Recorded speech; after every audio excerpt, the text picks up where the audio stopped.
அத்தை, என்னங்க அத்தை, வெங்காயம் தக்காளி எல்லாம் அரிஞ்சு வச்சிருக்கீங்க அத்தை? என்னங்க அத்தை, பிரியாணி செய்ய போறீங்களா அத்தை? பிரியாணி இல்லம்மா, பிரியாணி டேஸ்ட்ல தான் இன்னைக்கு ஒரு லஞ்ச் பாக்ஸ் ரெசிபி செய்ய போறோம். எப்படி செய்யறதுன்னு பாக்கலாம் வாமா. இன்னைக்கு 1 pot டொமேட்டோ ரைஸ் தாங்க இன்னைக்கு நம்ம செய்ய போறோம். அது எப்படி செய்யணும்னு பாக்கலாமா வாங்க. இந்த ரெசிபி வந்து நீங்க குழந்தைங்களுக்கெல்லாம் நீங்க லஞ்ச் பாக்ஸா கட்டி கொடுத்தீங்கன்னா குழந்தை மிச்சம் வைக்காம சாப்பிட்டுட்டு வந்துருவாங்க. அதுக்கு நாங்க கேரண்டிங்க. ஏன்னா அவ்வளவு நல்லா டேஸ்டா இருக்கும், குழந்தைங்களும் விரும்பி சாப்பிடுவாங்க. இது சம்மருக்கு ரொம்ப ஏத்த லஞ்சும் கூட. அது என்ன ரைஸ்ன்னு தானேங்க கேக்குறீங்க? அது 1 pot டொமேட்டோ ரைஸ் தாங்க. அவ்வளவு நல்லா டேஸ்டியா இருக்கும். அது எப்படி செய்யறதுன்னு பாக்கலாங்களா வாங்க, வீடியோக்குள்ள போயிடலாம் பாருங்க. அதுக்கு தேவையான இன்கிரீடியன்ஸ் என்னன்னு பாத்துக்கலாம் வாங்க. மீடியம் சைஸ் 2 வெங்காயம் கட் பண்ணிருக்கேங்க. மீடியம் சைஸ் ஒரு 4 தக்காளி. ஏன்னா நம்ம ஒரு அளவுக்கு தான் நம்ம போட போறோம், அதனால இது 4 தக்காளி மீடியம் சைஸ் எடுத்திருக்கோங்க.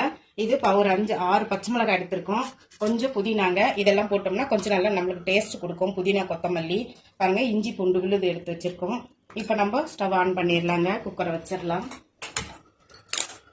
காஞ்சிருச்சுங்க. இப்ப நம்ம ஆயில் போட்டுக்கலாம். ஒரு ஸ்பூன் நெய் போட்டுக்கலாங்க. இப்போ ஆயில் காஞ்சிருச்சுங்க. பட்டை, சோம்பு, லவங்கப்பூ எல்லாம் போட்டுடலாங்க. நாங்கள் இதுக்கு கடுகு போட மாட்டோம், அதனால இதை மட்டும்தான் போட்டு தாளிப்போம். பட்டை, சோம்பு மட்டும்தான். இதுக்கு ஒரு சீக்ரெட் தக்காளி சாதம் நல்லா டேஸ்டா வர்றதுக்கு நீங்க வீடியோ ஸ்கிப் பண்ணாம பாருங்க. அது என்ன சீக்ரெட்னு சொல்லிட்டு உங்களுக்கு நல்லா அது புரியும். அதை போட்டு நீங்க செஞ்சீங்கன்னா இன்னும் டேஸ்ட் கூடுதலா இருக்குங்க. கொஞ்சம் பெருங்காயம் போட்டுடலாங்க. தக்காளி சாதத்துக்கெல்லாம் பெருங்காயம் கொஞ்சம் நல்லா டேஸ்ட் கொடுக்குங்க. நல்லா ஜீரணமும் ஆகும் குழந்தைங்களுக்கு. பாருங்க, வெங்காயம் வதங்கிடுச்சு.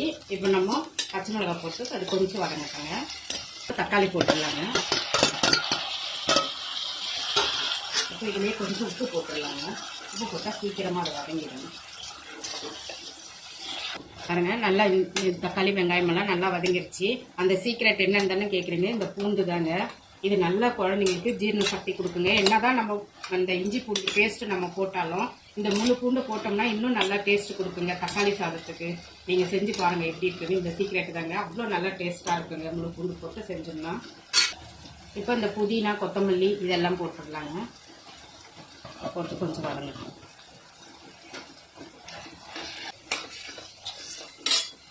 இப்போ இஞ்சி பூண்டு பேஸ்ட் கொஞ்சம் போட்டுக்கலாங்க. 1 ஸ்பூன் போட்டுக்கலாம். தயிர் 1 ஸ்பூன் போட்டுக்கணும். கொஞ்சம் 1 ஸ்பூன் 1.5 ஸ்பூன் போட்டுக்கோங்க, நல்லா இருக்கும். இது வீட்டில் அரைச்ச மிளகாத்தூளுங்க. இது 1 ஸ்பூன் போடுறோம். எங்களுக்கு காரத்துக்கு திட்டமாக நாங்கள் போடுறோங்க. உங்களுக்கு எவ்வளோ செய்றீங்களோ காரத்துக்கு திட்டமாக நீங்கள் பார்த்து போட்டுக்கோங்க. இது வெறும் மிளகாத்தூள். அது ஒரு 1/2 ஸ்பூன் போடுறோங்க. இது ஒரு அளவுக்கு 2 டம்ளர் தண்ணிங்க. நான் இப்போ ஒரு அளவுக்கு போட்டிருக்கேன், அதனால 2 டம்ளர் தண்ணி வச்சுருக்காங்க. இப்போ இதை கலந்து விட்டாச்சுங்க. விசில் போடாம இந்த குக்கர் அப்படி சும்மா மூடி வைக்கலாங்க. ஒரு கொதி வந்துட்டோம். அப்புறம் நம்ம அரிசி கழுவி போட்டுடலாம். பாருங்க, நல்லா கொதிச்சு தண்ணி. அதுக்கு முன்னாடியே அரிசி போடுறதுக்கு முன்னாடியே நீங்க உப்பு காரம் எல்லாம் செக் பண்ணிட்டு அப்புறம் அரிசி போட்டுருங்க. இது நல்லா கலந்து விட்டு குக்கர் போட்டு மூடிடலாம்.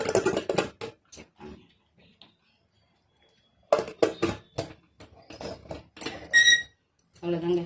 விசில் போட்டோம்னா ஒரு 2 விசில் எடுத்துடலாங்க.